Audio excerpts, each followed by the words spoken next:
Nekdo, ki me hoče razumeti, me razume.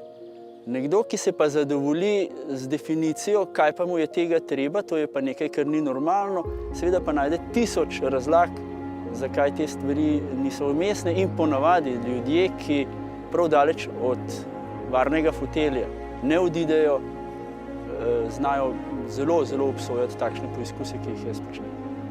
Hvaležen sem za to, da sem lahko še vedno prisoten in se še vedno cilje zadajam in da še lahko sledim tele svoji pustolovsko-športni poti. Gore so okolje, kjer se jaz počutim sproščenega, kjer sem jaz vesel, kamor jaz z veseljem odpeljem in jih razkažem tistemu, ki ga imam rad, torej to je kot dom.